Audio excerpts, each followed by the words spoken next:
Entonces, ahora es cómo caminar hacia el bien. Vamos a darle este giro ya estamos hablando del mal bastante, vamos a seguir hablando cosas del mal, pero ya con la intención de movernos hacia el bien.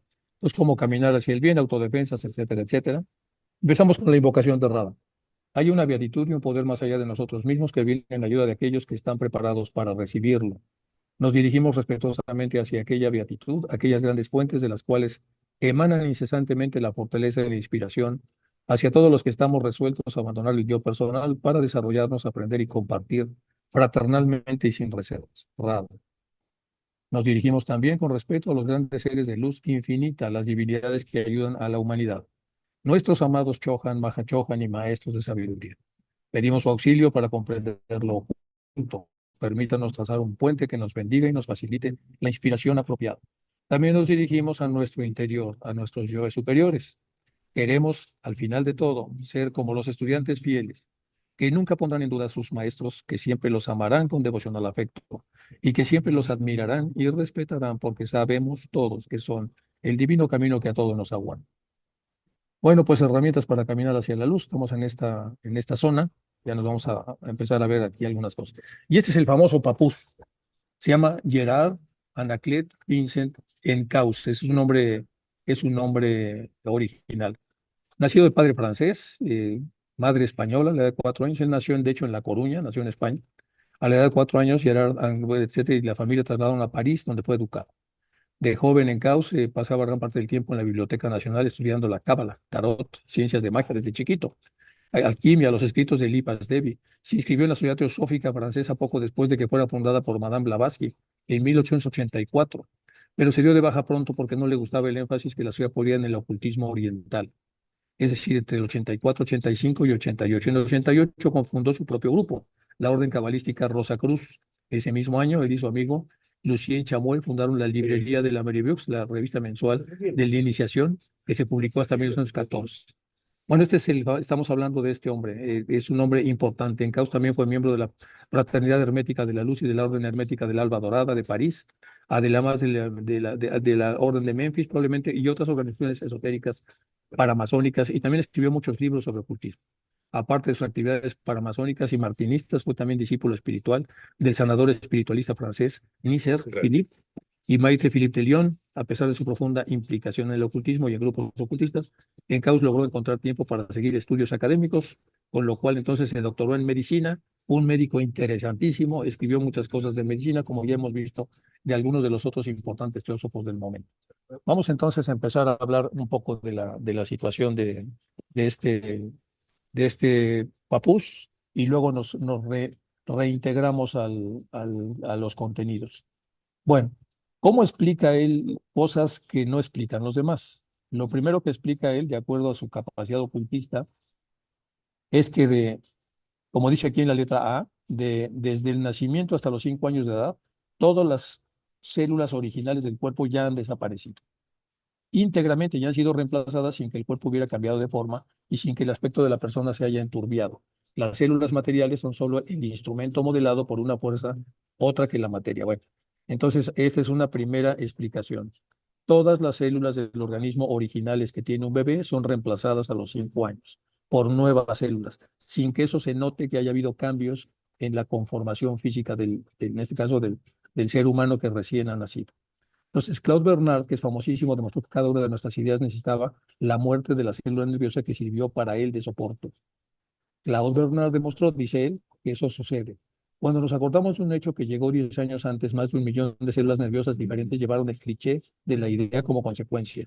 Y esto es independiente de las células y de su transformación. Los fenómenos del hipnotismo que trascienden la comunicación del cerebro a cerebro sin intermediario material, la aparición de la imagen de una viviente en peligro de muerte de sus parientes situados a distancias muy grandes, la acción a distancia y sin intermediario material de las fuerzas nerviosas y del pensamiento, y la muchedumbre de hechos del mismo género prueban, aparte todo el sistema filosófico, de que el cuerpo no es solo el elemento que nos constituye, sino que estamos metidos en una red enorme y que además tenemos otros principios. Luego dice, el ser humano está constituido por un cuerpo mortal y un espíritu inmortal. Sin otro principio, pregunta, a esta información dogmática de ciertos teólogos y de muchos filósofos, todavía respondemos no. La invocación de las principales razones son la siguiente. La anatomía nos muestra que el hombre tiene dos sistemas nerviosos distintos, servidos cada uno por un género de músculos. Primero el sistema nervioso consciente y luego el inconsciente, que es lo que después se llamaría el sistema nervioso autónomo. Bueno, esto es entonces cómo escribe este Papus. Luego tenemos aquí algunas cosas interesantes de sus libros. Dice, el primer escollo que hay que evitar es un sistema a priori son para la afirmación de un autor. Si el hombre está realmente constituido por tres grandes principios y no por cinco, por seis, ni por siete, ni por nueve, ni por 22, ni por alguna, no tiene importancia otras divisiones múltiples establecidas por los análisis subsidiarios. ¿Cuántas partes tiene el dedo de una mano? Dice tres, falange, falangina y falangeta. ¿Cuántas partes tiene el miembro superior? Tres, mano, antebrazo y brazo. ¿Cuántas partes tiene mi miembro abdominal? Tres, pie, pierna y muslo. ¿Cuántas partes por fin tiene mi cuerpo considera parte de los miembros? Tres, el vientre, el pecho y la cabeza. Y con eso entonces hace un primer esquema, que es esto, que es el esquema de los tres centros del cuerpo físico, vientre, etcétera, luego del cuerpo físico material y los temas, bueno, es lo que está explicándole en sus libros. El número tres repetido, la cara con los centros humanos, la boca como puerta de entrada de la nariz, puerta de entrada, los conductos que tiene el ser humano para ser influido, que son los dos orificios nasales, que es la boca, las dos orejas y los dos ojos, que son como orificios. Entonces aquí lo va explicando un poco en una de sus obras. Entonces, los que quieran ver con más detalle esto, del hombre animal, del hombre humano, etcétera, pueden tomarle foto a esto, o ya que esté esto subido en YouTube, léanlo con calma, le toman una foto y van profundizando sobre Papús. Luego aquí viene el ocultista que desarrolló sus facultades de percepción de lo invisible, se da cuenta a primera vista del valor efectivo de un ser humano, no según sus vestidos, no según su aspecto exterior, pero según su brillo invisible. Y entonces aquí pone pues, un esquema hecho a mano, como los que hacía Freud en su momento. Y esto lo pone él como el aura astral poblada por los sentimientos, esquema, el hombre que se considera bueno o poderoso o superior a otros hombres, el que juzga, el que critica sin cesar a otros, el que cree que él evita los sufrimientos por el aislamiento en lugar de compartir a sus semejantes, todo él se pone oscuro. En todos estos se pueblan la atmósfera invisible de feas imágenes en el vientre. Y de la misma sonámbula de la esquina perfectamente verán. Bueno, en cambio, el de buenas acciones, la cabeza no se es mejor que otros, que se siente una persona que ha venido más a servir que a otra cosa, se ve entonces una aura blanca especial. El esquema del aura espiritual, del otro lado, dice las imágenes de las buenas acciones están en la parte blanca, las representaciones de las malas acciones en la parte negra. A la izquierda, la parte blanca, la humildad, en medio la caridad, a la derecha la oración, arriba. Entonces, la humildad, la caridad y la oración. A la izquierda de la parte blanca, humildad, en medio caridad y a la derecha oración. A la derecha de la parte negra, calumnia, en medio orgullo, que es representado por la serpiente. A la izquierda, la pereza, el dejarse, el de no hacer las cosas. Bueno, los objetivos, los individuos, las naciones y los astros tienen cada uno sus clichés, buenos o malos. ¿Quiénes? Los individuos, los objetos, es decir, las cosas preindividuales, las naciones y los astros. Vemos por ahí que la constitución humana es la llave, dando muchos misterios. El estudio particular del cuerpo astral nos mostrará cómo es ese principio al salir del ser humano. Bueno, todo esto es lo que dice Papus. Luego nos pasamos a su libro de Tratado Elemental de Magia Blanca. También lo pueden ustedes bajar de internet porque ahí está. Y, y aquí empieza a hablar de otro tipo de cosas. Dice el histórico momento de la caída. Perdón, tiene otro libro también de Cábala, pero aquí quiero nada más mostrarles la literatura. El histórico momento de la caída y la transformación del mundo antiguo. Los santuarios autorizaron la divulgación de una parte de sus misterios. Y la escuela de Alejandría, la gnosis y el cristianismo llamaron todo ser que pensara la Sagrada Comunión con el Verbo Divino. Entonces, la caída de todas estas grandes fraternidades. Nuestra época ofrece singulares analogías con las últimas del mundo antiguo. El catolicismo ocupado en Occidente el lugar que correspondía a las viejas enseñanzas religiosas, y los fariseos no han hecho más que cambiar de nombre en el transcurso de las edades. Hoy todas las escuelas filosóficas se mueven y viven, y el catolicismo en tanto agoniza herido de muerte por su propio farisaísmo clerical. Y a la vez, las más distintas doctrinas de las tradiciones más secretas surgen a la luz del día. La tradición de Oriente, representada por el budismo, en vano intentó apoderarse de la intelectualidad europea, eso dice en su época. Ahora sabemos que no, hay una enorme apertura en Europa sobre el budismo. Bueno, aquí está sobre la cábala y las enseñanzas del martinismo de origen más reciente, extendido su influencia. Bueno, todo esto lo pueden ustedes ver entonces en este libro. Y aquí tenemos otro, la cábala, la tradición secreta de Oriente. Hay dos clases de cábala y quisiera insistir la diferencia que los separa. La primera cábala literal, aquella conocida por los fisiólogos, y algunos han llegado a clasificar y analizar, también lo pueden ver con calma. Y ahora voy a ir a los temas que importan. Bueno, Dice, él empieza a hablar en este libro cosas muy interesantes. Dice, Jerusalén acaba de ser destruida por los romanos, se había prohibido a los judíos bajo la pena de muerte ir a llorar sobre las ruinas de su patria. Se había prohibido a los judíos bajo la pena de muerte ir a llorar sobre las ruinas de su patria antigua cuando estaban bajo la dominación romana. La nación entera había sido dispersada y las tradiciones sagradas se habían perdido. La verdadera cábala había sido sustituida por sutilezas pueriles y supersticiosas.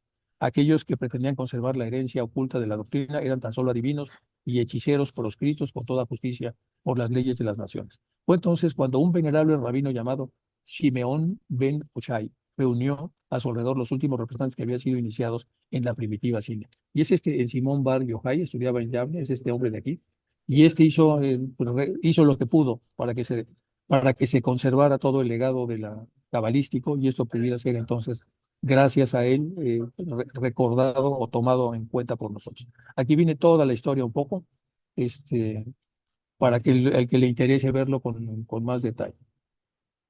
Nos pasamos ahora a otro libro de él que se puse, el Tratado Elemental de Ciencia Oculta.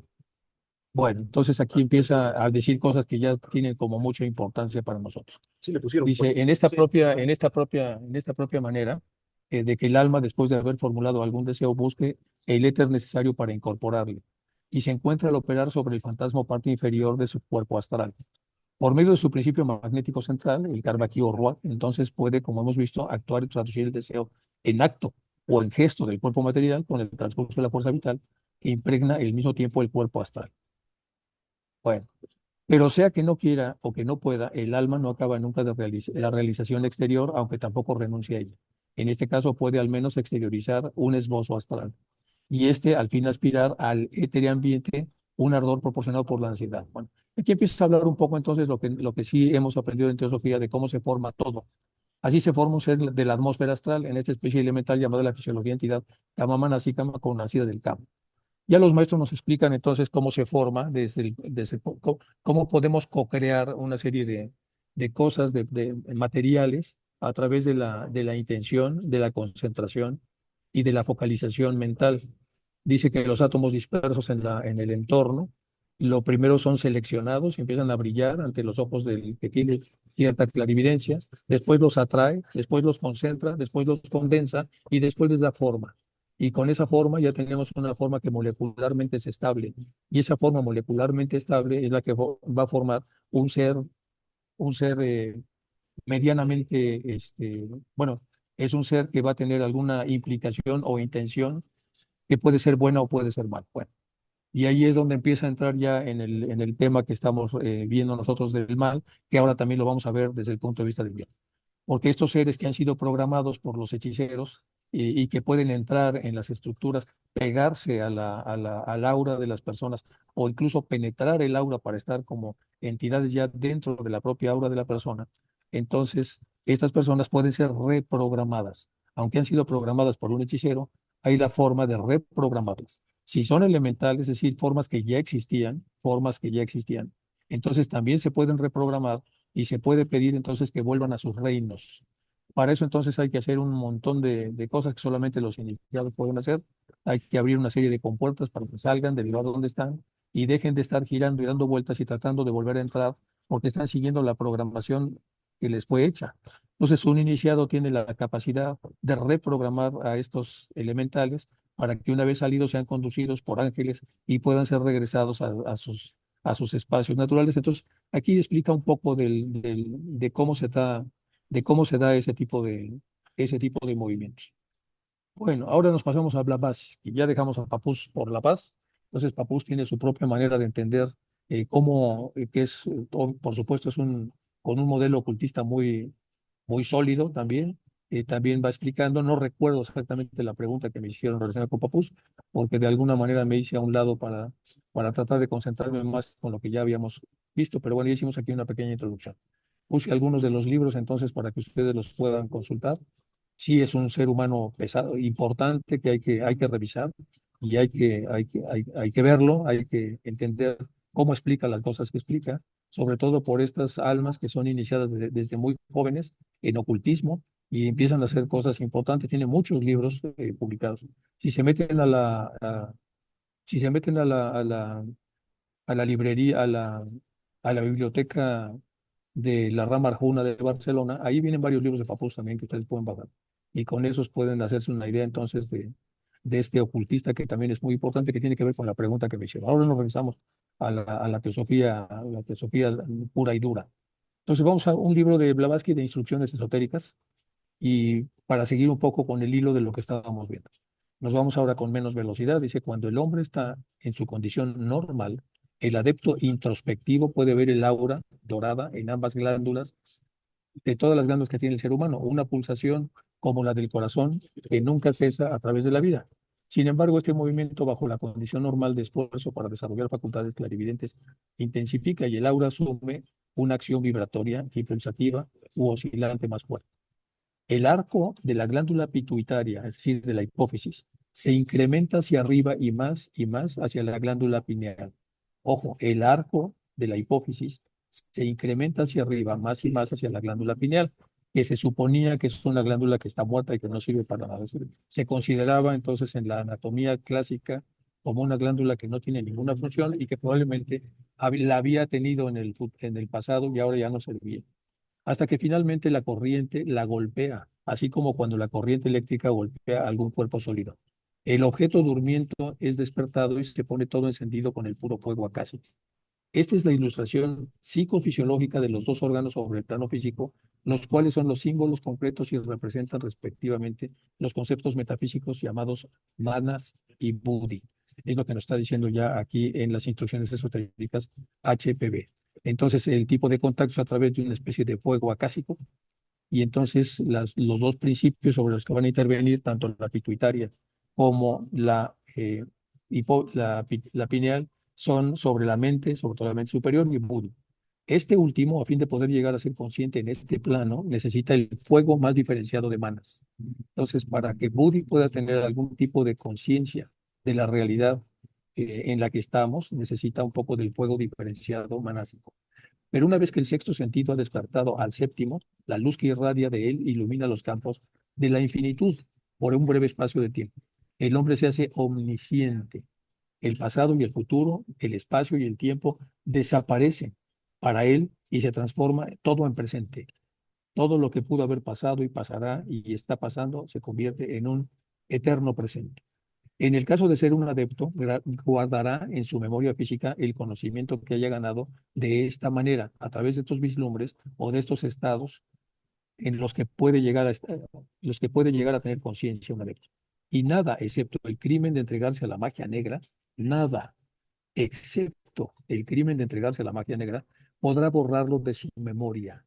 Es decir, lo recordará para siempre. Estos momentos de contemplación, y así es como se llama en el argot que nosotros trabajamos, estos momentos se van a quedar para siempre en su memoria. Si solo fuese un chela, únicamente se imprimirían en su memoria porciones de esa verdad. Y por años tendrá que repetir el proceso, nunca permitiendo que una sola mácula de impureza lo manche mental o físicamente antes de que llegue a ser un verdadero adepto, de chela adepto, completamente iniciado, en cuyo caso entonces estas revelaciones se quedarán por siempre en su memoria. Podrá parecer extraño, casi incomprensible, el éxito principal de Gupta Vidya o conocimiento oculto que deba depender de tales destellos de clarividencia y que esta última deba depender en el hombre de dos insignificantes excrescencias casi imperceptibles en su cavidad craneal. Parece mentira entonces que todo esto pueda depender de movimientos que se hacen anatómica, fisiológicamente en el cráneo. Y eso es parecido a lo que dice Papus en su cavidad craneal. Bueno, dos verrugas callosas cubiertas de arena gris, que se llama acerbulus cerebri, tal como es expresado por Bichant en su anatomía descriptiva. Sin embargo, así es. Hay una especie de arenilla que es la responsable de esto. Pero esta arena no debe ser despreciada de ningún modo, ya que en verdad esta es solo la señal de la actividad interna independiente del coronario, que es la glándula pineal, lo que impide que los fisiólogos la clasifiquen con órganos atrofiados absolutamente inútiles. Entonces, reliquias de una previa y ahora totalmente cambiada anatomía del hombre durante algún periodo de su evolución desconocida. Es decir, hay muchas cosas que los anatomistas piensan que son cosas, son reliquias que están atrofiadas. Dicen, no, no, no, no, no. Son glándulas muy importantes para toda la actividad clarividente. Esta arena es muy misteriosa y desconcierta la investigación de todo materialista. Por supuesto, lo está diciendo Blavatsky a finales del siglo XIX. Hoy estamos a principios del siglo XXI, es decir, ya pasó mucho tiempo de esto. En la cavidad de la superficie anterior de esta glándula, solo en personas jóvenes y en su sustancia, en gente avanzada en años, se encuentra una sustancia amarillenta semitransparente, brillante y dura, cuyo diámetro no excede la media línea. Bueno, aquí viene la nota de dónde salió esto. Tal es el acérbulo cerebral. Esta brillante arena es la conexión de la misma glándula, dicen los fisiólogos. Tal vez no respondemos nosotros. La glándula pineal es lo que el ocultismo oriental denomina devasca, o sea, el ojo divino o tercer ojo hasta el día de hoy. Es un órgano principal y el más importante de la espiritualidad en el cerebro humano. Esto ya nos de Blavatsky, es nada más para corroborar lo que Blavatsky nos estaba comentando. Ahora nos vamos con un resumen rápido para poder cerrar el tema de lo que habíamos visto de Thor como Saraidaria. Vamos a repasar rápido para cerrar esto ya. Dice, muchas personas tienen la opinión de que más allá del mundo físico no existe nada, que solo hay placeres o infierno. Sin embargo, olvidan que los planos sutiles son frecuentemente campos de grandes batallas donde las entidades humanas luchan entre sí con gran celo o luchan contra aquellas fuerzas que tratan de detener la evolución de la humanidad. Segunda idea, la lucha entre las entidades humanas se lleva a cabo solamente en el plano astral inferior, pero la lucha en contra de las fuerzas oscuras se lleva a cabo en el mundo ardiente o en el astral superior y en el plano físico. Muchas personas que han pasado por su transición toman parte de esas batallas. Por añadidura, muchas personas en el plano físico también toman parte de esas batallas durante sus sueños y frecuentemente durante sus horas de vigilia. Las personas en el plano físico algunas veces tienen tareas más difíciles cuando duermen. Luchan en contra de estas fuerzas oscuras en los niveles sutiles y luchan contra seres humanos malignos en el plano astral. Es decir, ahí hay mucha actividad. En su conciencia vigílica luchan contra los representantes de las fuerzas oscuras en el plano físico. Se les llama guerreros a todos nosotros, cuando llegamos a ese estatus y empezamos a hacerle frente a todas las fuerzas del mal que tratan de convertirnos hacia la oscuridad o tratan de destruirnos, a los que luchan contra estas fuerzas se les llama guerreros. Quienes en su amor por la humanidad y su futuro dedican sus vidas a batallar contra aquellas fuerzas que traen degeneración, corrupción, crimen, retrogresión, inercia, odio y deseo por la materia y separatismo. Entonces, las cualidades importantes que tiene normalmente contra el que apenas va a convertirse en guerrero, todas las fuerzas oscuras, es que ellas están encaminadas a tratar de producir degeneración, corrupción de todo, crimen, retrogresión, inercia, odio y deseo por la materia y separatismo. Bueno, ninguna batalla es fácil, otra idea. Una vez que usted es un guerrero, puede estar bajo ataques continuos por parte de las fuerzas oscuras, quienes vigilan cuidadosamente todos sus pasos. Este ya está de alguna manera interfiriendo con nuestra fuerza de degeneración, corrupción, crimen y retrogresión, ya se puso en medio. Entonces automáticamente se hace en un blanco importante por parte de las fuerzas oscuras, quienes vigilan cuidadosamente qué hace y empiezan a espiarlo y a vigilar. Por ese motivo usted debe armarse con las armas del espíritu para conquistar a sus enemigos. Estas armas espirituales que son disciplina, pensamientos puros y poderosos, aspiraciones puras, buena voluntad, espíritu de rectas relaciones humanas, valor, atrevimiento y esfuerzo, sentido de unidad y síntesis, integridad, honestidad y nobleza, sinceridad y sencillez, amor, dedicación y devoción a una gran causa, madurez espiritual, buen karma hecho por acciones repetidamente buenas, boca siliente, es decir, no estar presumiendo ni de boquiflojo, inofensividad, espíritu vigilante, sensibilidad y magnetismo. Y con esto tenemos entonces muchas de las características que debemos trabajar como teósofos para llegar a ser en algún momento dado guerreros y ayudar entonces a que la gente que está tratando de despertar para entrar en un sendero de desarrollo esté bien resguardecida. Todas estas armas se utilizan para disipar la oscuridad, odio, venganza, ignorancia, separatismo, inercia. Por supuesto, tu ejército está formado por millones y está respaldado por la jerarquía de la luz y la torre de Shambhala, cuyo señor es consciente de todos los que luchan en el nombre de la belleza, bondad, rectitud, alegría y libertad. Bueno, más sobre el resumen de Torcom, la batalla y los mundos sutiles. La sabiduría antigua dice que hubo muchas guerras en los cielos. La primera fue antes de la creación del sistema solar, donde vivimos todos. Aquellos que no querían que este sistema surgiera eran las fuerzas de disolución y caos. No querían que la objetividad y condensación del espacio obstaculizaran el libre flujo. La Segunda Guerra, bueno, obviamente se ganó la guerra, por eso está el sistema solar. La segunda guerra entre la luz y la oscuridad ocurrió cuando los ángeles y devas quisieron encarnar en forma humana para ayudar y educar y cuidar a los seres humanos en condensación. Esto sucedió en la tercera raza raíz lemuriana, cuando los sexos se dividieron en masculino y femenino. También se ganó. Los seres etéreos de la tercera raza se estaban condensando y convirtiéndose en materiales, perdiendo cierto grado de libertad y tratando de ajustarse al globo en proceso similar de endurecimiento como nuestra Tierra. La tercera guerra en los cielos durante el tiempo cuando las grandes entidades empezaron a organizar el centro llamado jerarquía. Estas tres guerras subjetivas reverberaron en nuestras guerras terrenales, la primera de las cuales fue entre la Atlántida y la Isla Sagrada.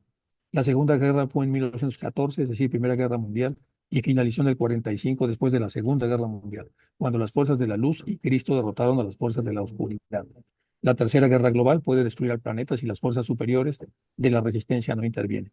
Aquí es muy curioso, pero en esta hemos visto a, a Dion Fortune. Dion Fortune formó parte de la jerarquía de defensa de las fuerzas de la luz para poder derrotar al nazismo.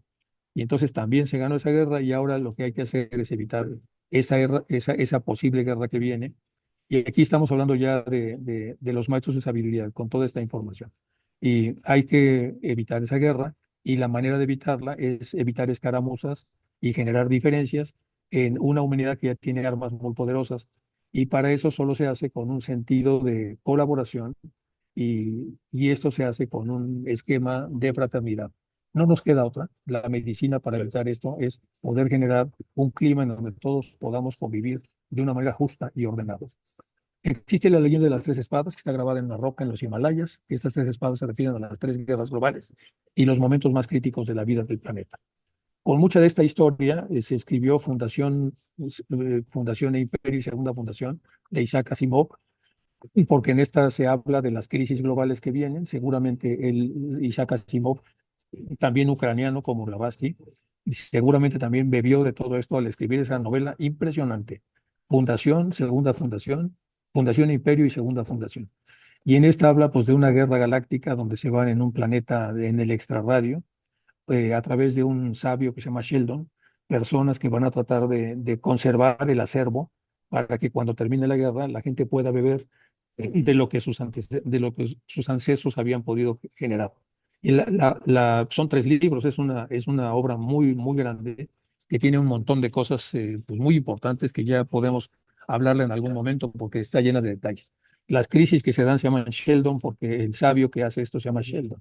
Y entonces, con toda la información que hay clarividente, se sabe cuándo van a venir las crisis y se trabaja todo a base a base de una información que no es directa, no es intelectual, se ponen en tuertos de una manera muy peculiar a través entonces de frases como parabólicas o de frases que la persona tiene que leerlas con la intuición para poder encontrar la manera de resolver todas las crisis que va a tener este lejano planeta. Si quieren leer la obra es increíblemente buena. Bueno, la siguiente global puede ser la tercera de la leyenda, bueno, fue de fuego y llamas. Bueno, la mayoría de las personas no tienen comunicación consciente con los planos o mundos que son diferentes al mundo físico. Estas personas han cortado su comunicación, ya sea a causa de un fuerte apego e identificación con el mundo material o a causa de una fuerza, de una vida egoísta. Es decir, a veces retrasamos el contacto con la parte superior nuestra porque hemos adelgazado y hasta casi roto la comunicación a causa de fuertes apegos a lo físico o una gran identificación con el mundo material, o por una vida muy egoísta o un karma oscuro.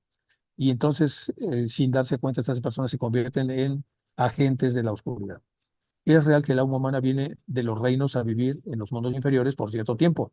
La materia descontrola los sentidos físicos y los centros etéricos. Bueno, todo esto entonces es parte de lo que nos dice Torcon. El alma humana está destinada a vivir eventualmente en todos los planos simultáneamente con plenitud de conciencia, es decir, todos, el astral, el mental, etc. Esto será posible cuando el alma humana progresivamente desarrolle el poder del desapego y cuando purifique su karma. El desapego y la purificación del karma abrirán las puertas a los mundos superiores. Y el alma humana constituirá la línea de comunicación entre todos los mundos.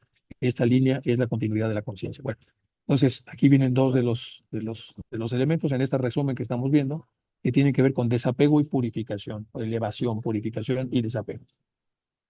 Cuando hablamos de las dimensiones superiores, de planos superiores o de mundos superiores, nos referimos a esferas de fuego. A medida que entramos en mundos superiores, nos damos cuenta que entramos en el fuego. el cual aumenta la intensidad y poder conforme penetramos más profundamente en lo interno. Por este motivo, para poder entrar en estos círculos que son como dimensiones, en la multidimensionalidad que está por encima y por dentro de nosotros, siempre hay esferas. Y estas esferas, dice Torcom, son esferas de fuego. Por este motivo, la enseñanza nos dice que no debemos llevar con nosotros cada vez que entremos en estos sistemas materiales combustibles cuando dejamos nuestro cuerpo físico, ya que se quemarán nuestros cuerpos sutiles. Esta es una indicación muy importante que viene ahí en los libros de él. Dice, en realidad son imágenes de formas a las que estamos apegados. Por eso es que está recomendando quitaros apego. El apego puede ser físico hasta lo mental. No hay diferencia de él. El apego crea avaricia, violencia, crímenes, hábitos, vicios, identificaciones, vanidades, espejismos e ilusiones. Todos ellos son materiales inflamables que deben ser dejados detrás si se quiere tener un viaje agradable a los mundos superiores. Entonces, este es un fuego, el de las esferas, es un fuego inteligente que solamente quema ciertas cosas y otras no. Entonces, el fuego es un gran transformador y es un gran compañero del que tiene la vibración necesaria para poder penetrar en él. Es un fuego amigo, pero ese fuego no es compatible con las causas que estamos viendo acá, porque estas se convierten en cosas inflamables que pueden afectar las partes sutiles de la persona que se mete ahí sin saber que tendría que haber en meterse en este sistema. Bueno, este es Torcom Saridarian, y aquí viene un ejemplo de cómo serían estas esferas que dentro de la multidimensionalidad en la que estamos todos inmersos. Bueno, el desapego permite el aumento de la energía psíquica y la purificación del karma. Capacita al hombre para usar la energía psíquica de forma constructiva o en concordancia con la meta que tenga. Una persona de conciencia humana o terrenal no puede penetrar en los estratos dimensionales superiores, a no ser que se desapegue, se libere de sus cargas kármicas, se purifique y sea poseedor de una gran cantidad de energía psíquica, porque se necesita mucha energía psíquica para hacer esto. Y aquí tenemos el apego, es como una cadena, estamos súper enganchados kármicamente y a través de apegos, o sea, otra vez como los prisioneros de la caverna de Platón. Después se establece la posibilidad de una ruptura cuando empezamos a desarrollarnos. Después de la ruptura hay un desenganche y todas nuestras habilidades, virtudes empiezan a separarse y a destruirse el apego que es esto y finalmente tenemos libertad para caminar. Bueno, es más o menos, seguimos aquí con Torcom. Bueno, aquí está cuando el hombre está en su condición normal, más o menos lo que pase la glándula pituitaria. El adepto introspectivo puede ver el aura dorada en ambas glándulas. Esto ya lo habíamos entonces revisado en la parte anterior. Bueno, vamos con inspiraciones y remedios. Y hay una entrevista que se le hizo al Torcom. No voy a verla toda porque es muy larga, pero aquí la tengo reseñada. Entonces voy a poner los slides para que el que quiera verla por su cuenta en su casa o quiera discutirla en las logias, eh, puede bajarla de internet. En internet es gratuita la entrevista. Un poco difícil de encontrar, pero a lo mejor a través de Chuy pueden darse los elementos o de Caro para poder bajarla y encontrar. Bueno, aquí están los métodos que pasan en él mismo. Eh, dice, escribo sobre, dice, le preguntan, ¿cómo concibe las ideas sobre las que escribes? Y si escribes eso después de probarlos en mí mismo, hay métodos, por ejemplo, donde puedes trascender la conciencia de tu cuerpo, la conciencia de tu vida emocional y tu vida mental, y llega el momento en que dejas de ser un humano, penetras en la existencia sobrehumana o superhumana. Ahora viene esta enseñanza, y esta enseñanza no se puede hablar. Si no lo haces, nunca lo entenderás. Por ejemplo, y aquí está subrayado, estoy diciendo que este hombre que estaba haciendo esta meditación salió de su cuerpo por primera vez y se dio cuenta que no hay tiempo ni espacio cuando logró salir. A través de la meditación descubrió que no estaba limitado por su cuerpo humano, que tenía, él era algo más y se volvió consciente de ese algo más que tenía y se volvió consciente y parte del espacio. Se dio cuenta por primera vez de que no hay tiempo ni espacio. Por ejemplo, puedes estar en cualquier lugar, en cualquier momento, si sabes moverte en ese entorno. Puedes sentir cualquier cosa en cualquier momento y en cualquier lugar cuando llegues a esa etapa. Ahora bien, ese tipo de experiencias no se pueden explicar. ¿Por qué? Porque no existe ninguna formulación de la mente a la gente promedio a través de la cual se le puedan traducir estas experiencias. Ojo, cuando se entra en estas experiencias, las personas que tienen la disciplina de estar en una escuela seria entran ahí o para ayudar o para aprender. Pero los oscuros entran para sus motivos egoístas. Pueden llegar a tener sexo con personas en el astral, pueden llegar a hacer barbaridad y media en el astral. Entonces, aquí tenemos otra gran diferencia entre lo que pasa cuando entramos en este primer escalón de los mundos sutiles y estamos llenos de oscuridad, o cuando entramos en estos espacios y sabemos a lo que entramos porque pertenecemos a una escuela seria. Entonces, lo mejor es pasar por la disciplina y actualizarse para entrar bien. Esto es lo que escribí en La ciencia de convertirse en uno mismo. Ese libro vendió miles de copias y muchos psiquiatras y psicólogos me elogiaron por las técnicas que estaba impartiendo. Bueno, vamos al siguiente párrafo. Dice, ¿quién eres? El hombre medio piensa que es el cuerpo y algunas personas avanzadas piensan que son sus emociones o su mente o sus ideas. Bueno, eso no es lo que son. El hombre está destinado a ser infinito. En ese camino del infinito, una vez que despierta su naturaleza interior, su habitante que está allí, su parte monádica interna, dice, ¿dónde estás? Vives como una hormiga cuando tu destino son las estrellas y eventualmente te desharás del espacio y del tiempo. Tarde o temprano nos pasará porque somos rayos de lo infinito. Estamos limitados en nuestro cuerpo, pero he tenido un maestro que puede venir aquí y hablar con nosotros. Estando a 10 millas de distancia, si hablas y escribes sobre estas cosas, la gente pensará que estás loco. Por eso no podemos hablar de estas cosas con cualquiera. Bueno, hablemos de turcos y armenios. Esto me lo voy a brincar porque él era armenio. Y aquí la ruta por recorrida y por recorrer, dice Madame Blavatsky, vamos a meterle un poco de teosofía. Escribió, la mónada pues vista como uno está arriba del séptimo principio y en el cosmos y en el hombre. Repito, Blavatsky escribió, la mónada pues vista como uno está arriba del séptimo principio en el cosmos y en el hombre, y como una tríada es la progenie radiante directa de dicha unidad compuesta. La mónada de cada ser viviente es un Diyan Chuan individual, potencial, distinto de los demás, un tipo de individualidad espiritual propia, durante un Manvantara especial. Es primario, el espíritu Atman es uno, por supuesto, con el Paramatma, el espíritu universal uno, pero el vehículo Vahan está consagrado a Ambudhi y es parte integrante de esta esencia Diyan Chuanica.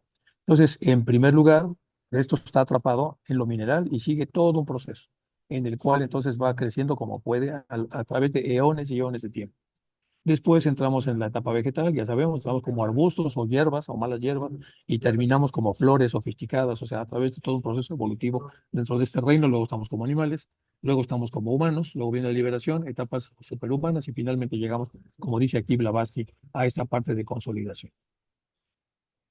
Pitágoras tuvo razón para nunca usar la finita e inútil figura y por descartarla del todo. El uno puede, cuando manifestado, convertirse solo en tres.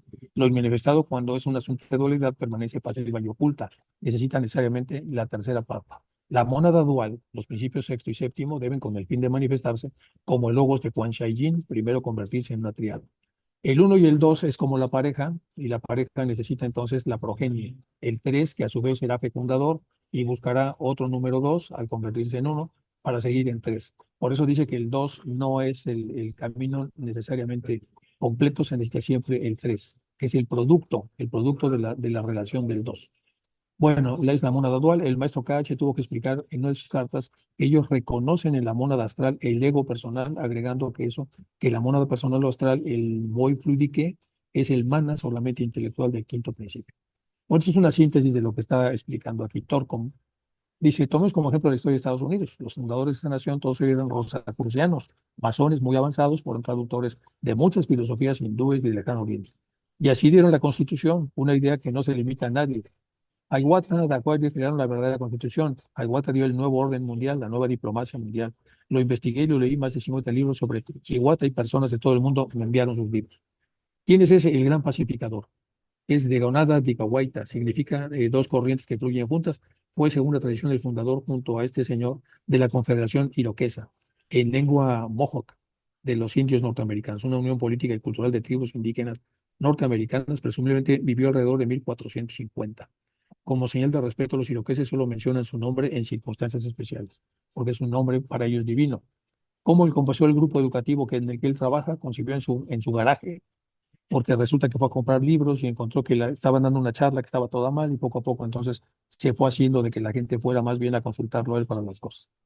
Bueno, aquí hay más cosas de la entrevista, las voy a pasar más rápido para que ustedes tomen fotos y puedan leerla en la comodidad de su casa. Vista en la siguiente página. ¿Qué puede salir mal en la meditación? Y vienen también más detalles acerca de los mantras en los que estamos todos involucrados. En mi libro Psique y Psiquismo, primera vez en la historia de la meditación, proclamé la meditación es un asunto muy peligroso si no sabes lo que estás haciendo. Bueno, Luego tenemos acá, o viendo el tema de que un teósofo cuando se inicia a trabajar del lado de la luz se hace blanco de ataques, que ya se habló. Entonces hay varias cosas que también el teósofo debe hacer. Dentro de la sabiduría sin edad hay 5 tipos de escudos, debe formar por lo menos uno. El del ángel solar, el del guerrero, el del maestro, el de la jerarquía y el de Dios. Los escudos te protegen de las flechas que envían tus enemigos. Son las fuerzas oscuras de los planos bajos del plano astral y del plano mental, cuya intención es revertir el progreso a nivel humano y a nivel global. Los enemigos también son esas personas que han sido atrapadas por cualquiera de los 6 venenos. Personas que están llenas de odio, miedo, enojo, celos, venganza y avaricia. También son enemigos los agentes conscientes de las fuerzas del mal. Agentes conscientes de la fuerza del mal, los que están de alguna manera envenenados o tocados o influidos, que pueden ser incluso personas muy cercanas, pero que empiezan a vibrar en este tipo de cosas, todo eso se van a convertir en contra tuya si estás trabajando fuerte por el desarrollo de los demás. Y para eso entonces necesitas pues, alguno de estos escudos. El del guerrero, el ángel solar, el del maestro, el de la jerarquía o el de Dios. El común denominador de los escudos es una vida recta, para que tengas la gracia de poder recibirlos y usarlos. Por ejemplo, el del guerrero es un escudo que es fácil de obtener porque el guerrero debe vivir una vida de devoción, dedicación, lucha, esfuerzo, valentía, no dañar a nada ni nadie, solemnidad y servicio y sacrificio. Llevar una vida así cambia la estructura atómica de los 3 vehículos de tal manera que sus átomos progresan y se convierten en sáttvicos, es decir, equilibrados, acuérdense, entre las otras dos alternativas, sáttvicos, rítmicos y luminosos. Ujú. En vez de tamásicos o en vez de rajásicos, sápicos. Los 4 éteres empiezan a transformar los bajos éteres. Los altos éteres empiezan a transformar los bajos éteres. Y cuando esto se hace, se logra conseguir un 70% del escudo del guerrero y empieza a construirse y empieza a tomar forma la tercera iniciación y es completado en la cuarta. Bueno, aquí está ya hablando cosas de lo que nos va a pasar. Habíamos hablado de los salmos, ya que vamos a empezar con, con la ubicación interior. Esto lo voy a dar dentro de la introducción de la próxima clase. Este es el más importante del 91 por el poder que tiene y venía pues como muy explicado. Entonces lo voy a repetir con calma la próxima para que podamos hacer incluso bueno, eso lo vamos a dejar de momento como introducción para la siguiente clase. Y ahora vamos a entrar, porque ya quiero entrar a como dé lugar a la defensa del agua. Vamos a entrar ya con las defensas para poder entonces empezar a desarrollarnos a través de las cosas que tenemos. Vamos a hablar de Laura, primero vamos a hablar de Laura de Leadbeater, y luego vamos a ir con el libro de Laura de Torcom. Entonces, este es el libro de Laura de Leadbeater. No vamos a verlo todo, pero vamos a ver algunas cosas de la aura humana. Dice, todos los miembros de nuestra sociedad teosófica están familiarizados con la idea de que cada ser humano está rodeado por una especie de nube luminosa, a la que hemos convenido llamar el aura. Y dicen los que han conseguido un desarrollo especial en el sentido porque puede reconocerse, que posee hermosos y variados colores, y que del examen inteligente de ellos podemos deducir las disposiciones, los pensamientos y hasta la vida pasada de su poseedor.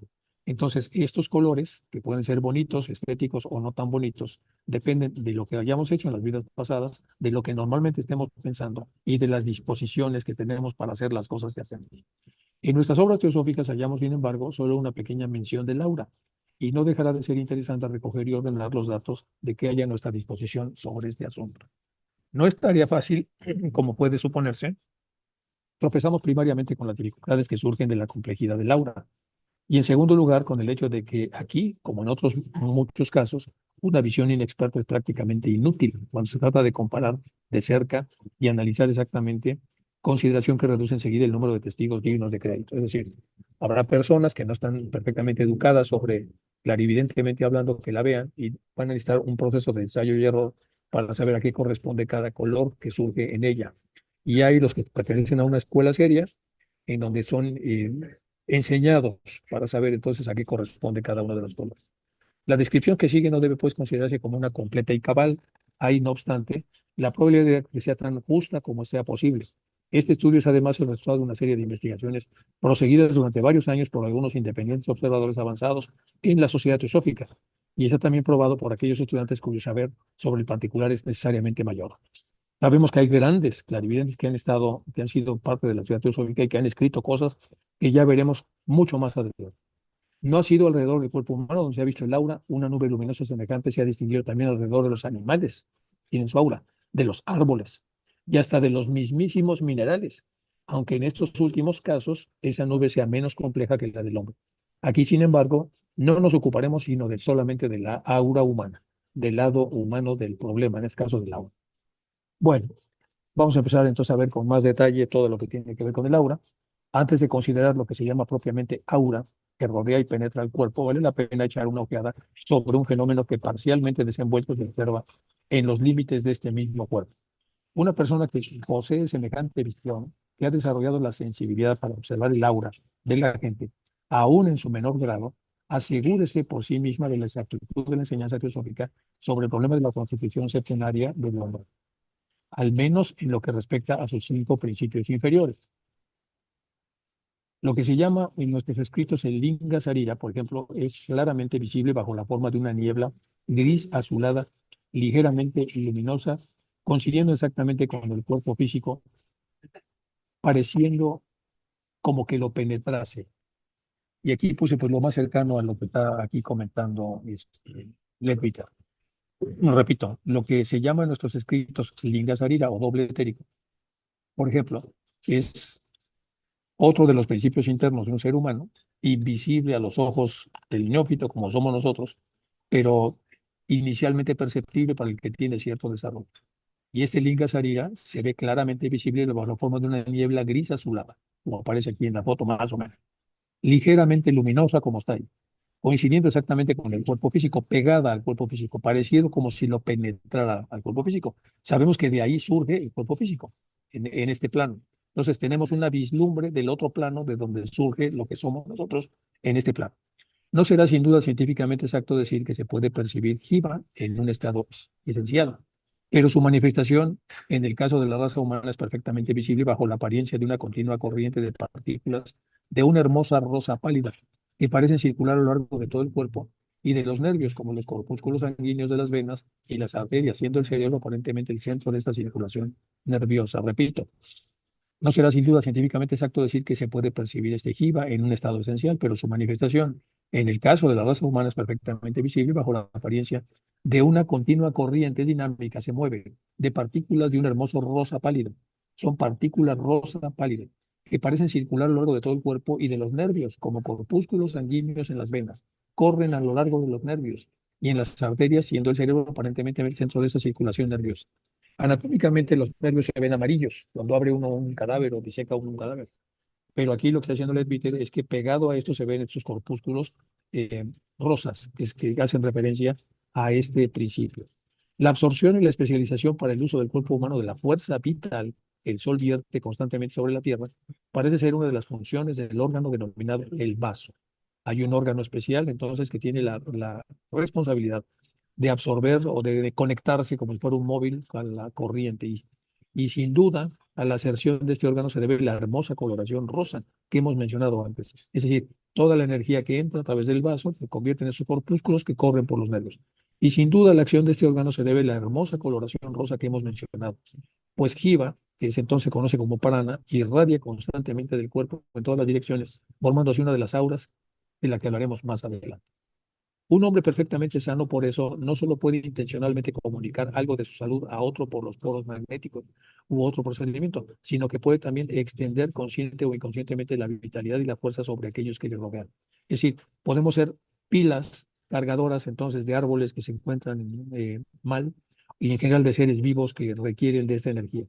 Y al contrario, un hombre débil, por su debilidad o por otra causa, que es incapaz de especializar bastante la fuerza vital cósmica para su propio uso, fíjense, el hombre entonces promedio, incapaz de especializar esta fuerza vital cósmica para su propio uso, obra comúnmente sin darse cuenta como una esponja, se convierte un poco en un vampirito, absorbiendo el prana ya especializado de las personas sensitivas y ha tenido la desgracia de aproximarse para su propio beneficio temporal sin duda, pero con serios prejuicios casi siempre para sus víctimas que se encuentran desvitalizadas por el grado de energía que irradia. Bueno, eso ya más o menos lo sabíamos y lo está explicando con mucho detalle Leadbeater. Aura primera. La primera de ellas, empezando por las más ínfima y material, es la que suponemos perteneciente al cuerpo físico. Se le llama algunas veces aura de salud por el hecho de que su aspecto depende en gran parte de la salud del cuerpo físico al que pertenece. Es casi incolora y parece como estriada, es decir, como compuesta de una infinidad de líneas rectilíneas que irradian del cuerpo en todas direcciones. Tal es al menos su condición normal cuando el cuerpo está perfectamente sano. Estas líneas son entonces claras, regulares y tan paralelas como su radiación le permite. Hay una estabilidad sádvica, pero en cuanto acaece la enfermedad, todo cambia. Y de pronto las líneas próximas al lado enfermo pierden rectitud y se proyectan confusamente en todos sentidos. Hay caos. Pasa del orden, salud, al caos, enfermedad. Aura segunda, íntimamente unida con la precedente, está la segunda, o aura pránica, de energía, que ya habíamos visto, cuya descripción puede ampliarse, simplificarse acaso examinando enseguida la relación que existe entre ambas. Volvamos a la primera. Entonces son líneas que aparecen todas muy simétricas y muy bonitas cuando hay salud, pero empiezan todas a hacerse caótica cuando la persona se enferma. En la segunda, entonces, es la que ya habíamos visto, la pránica. La descripción puede simplificarse en el caso examinando la segunda relación que existe entre ambas. Hemos dicho anteriormente que el prana especializado irradia constantemente del cuerpo y la materia casi irradiada constituye el áurea pránica. Pero ha de observarse aquí el hecho curioso cuya explicación no se presenta enseguida. El prana no tiene el color rosa, no necesariamente, perdón, me pasé una. El prana irradiado no tiene el color rosa bajo el que se distingue fácilmente cuando se circunda el cuerpo, sino que posee un color de matiz clarísimo pálido. Para dar una idea más comprensible de ello, puede decirse que se parece mucho a esas burbujas de aire cálido que en los días de estío vamos a surgir en las tierras expuestas a los rayos del sol. Se podría llamar también así aura magnética y sirve en efecto para producir muchos fenómenos de mesmerismo. Entonces, el prana irradiado no tiene color rosa, bajo el que se distingue cuando circunda el cuerpo, sino que posee un color con matiz clarísimo pálido. Para dar una idea más comprensible de ello, puede decirse que parece mucho a esas burbujas de aire a cálido que en los días de estío vemos surgir en las tierras expuestas a los rayos del sol. Se podría llamar así también aura magnética y sirve, en efecto, para producir muchos fenómenos de mesmerismo. Esto es probablemente la llama magnética que los sensitivos han observado en algunos experimentos del barón de Reichenbach. Y quizá esa irradiación consiste en el plano alrededor del cuerpo sano, produce la rigidez y paralelismo de las fuerzas aura de salud, pues se observa que cuando esta irradiación cesa, las líneas, como hemos dicho, ya se entrelazan y confunden. Cuando el paciente recobra la salud, la irradiación normal de esta forma magnética de fuerza vital se recobra gradualmente y las líneas del aura de salud vuelven a ser claras y regulares. Mientras las líneas están firmes y rectas, prana irradia convenientemente sobre ellas y el cuerpo parece que está por completo protegido contra ataques de las malas influencias físicas, como si los gérmenes de la enfermedad fueran rechazados por la proyección de la fuerza vital. En ese caso, la persona puede estar respirando virus al por mayor, pero magnéticamente son rechazados, entran al cuerpo y salen del cuerpo. Pero así que por una causa, por debilidad, una herida, el sobrecargo, depresión de ánimo o los excesos de una vida irregular, se emplea una cantidad mayor de vitalidad en el interior para reparar las pérdidas de la que lleva una vida desordenada, se produce una notable disminución de la energía de irradiación y el sistema de protección se debilita y entonces peligra, siendo comparativamente fácil que los gérmenes de la enfermedad ahora puedan penetrar y puedan generar entonces procesos infecciosos o procesos que van a producir enfermedades. Repito todo esto porque es importante. Cuando el paciente recobra la salud, entonces todo se normaliza.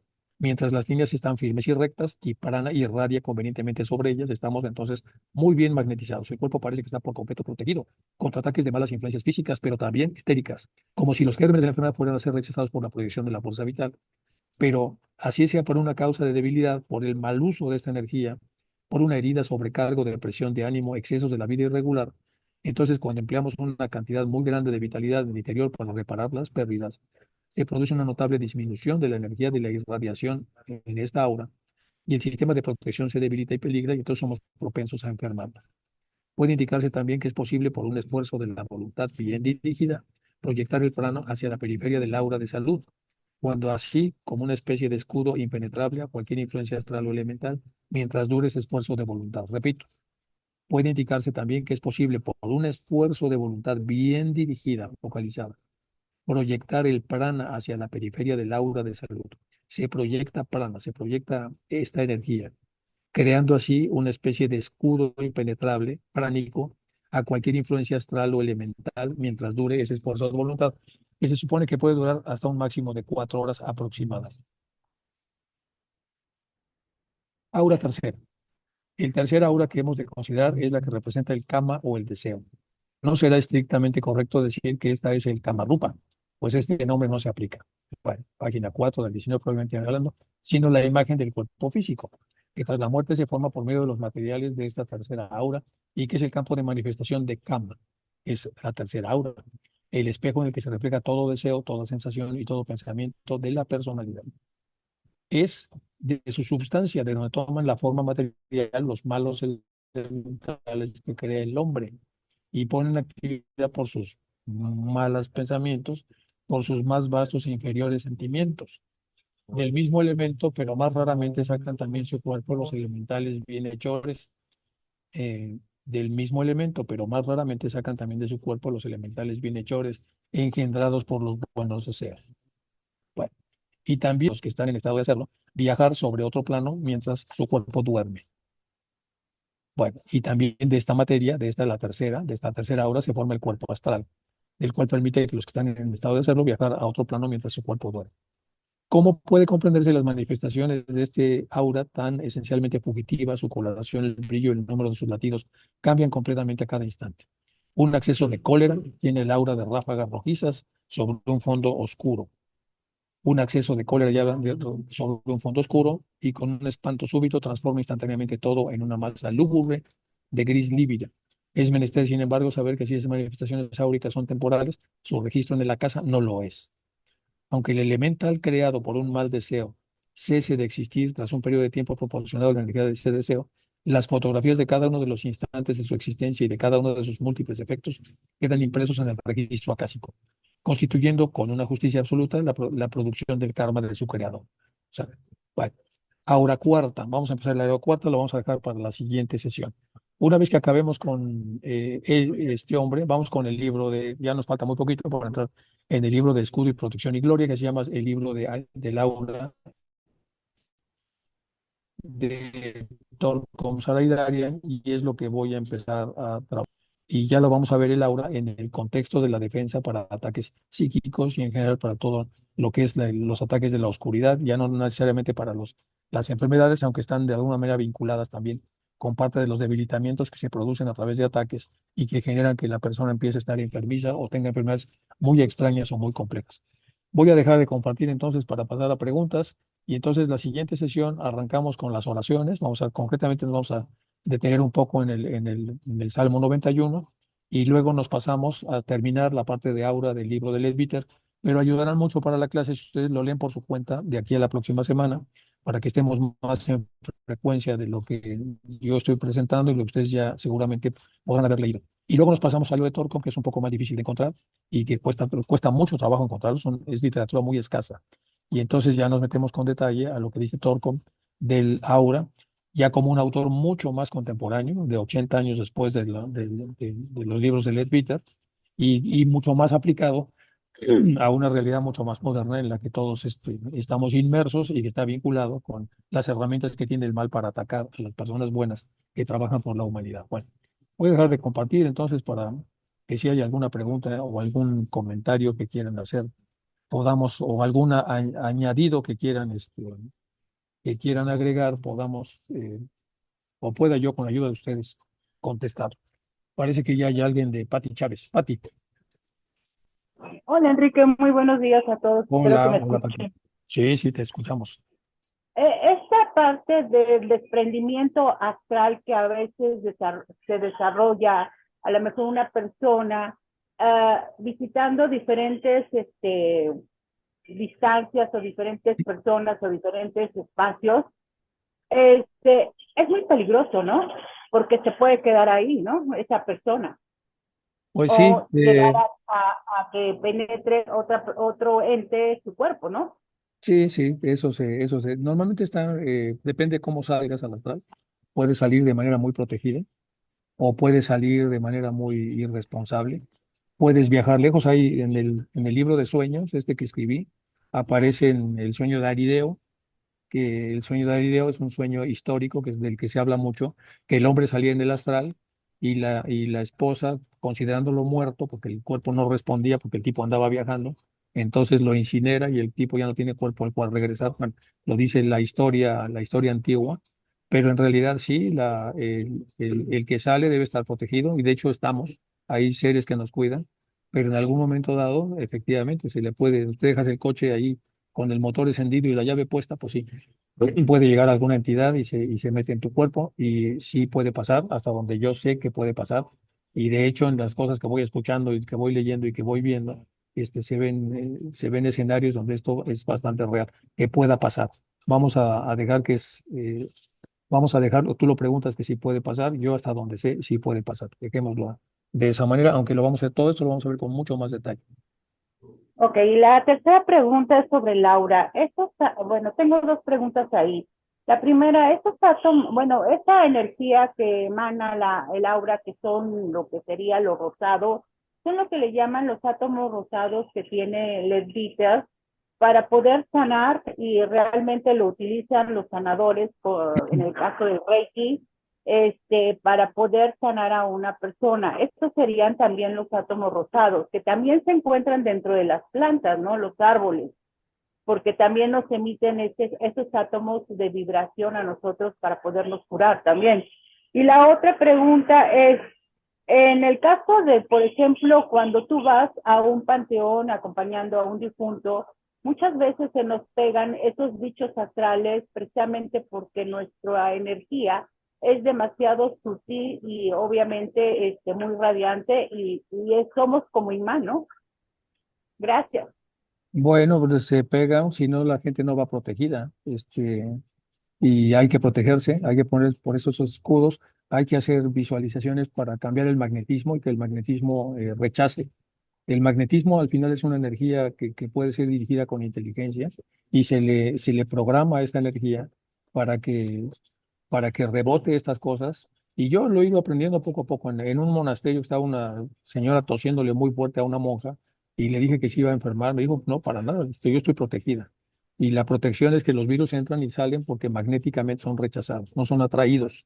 Entonces, el proceso de atracción y repulsión no es solamente automático, este tiene mucho que ver con el estatus que tiene la persona de dominio de las cosas que va conociendo sobre sí misma y de los lugares donde se va metiendo. Por supuesto, un cementerio no es un lugar donde puede haber muchas energías como muy apropiadas para estar, entonces la persona tiene que protegerse.